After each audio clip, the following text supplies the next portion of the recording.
Parlok ngam nang ban khwai kti namar ngam jumlin henrei de tang namar ba ki katok ni ki parlok ki komen yang ban pen I ya ke jing khwai kti kum ta ngam ban se ban pen I sepi menta ya ke jing khwai kti telada pisiam ya ke jing dunaru wat ngau parlok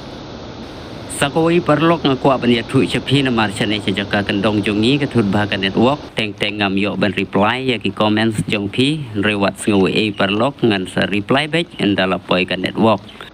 mentangan sedang nak ban khwai da ubun dia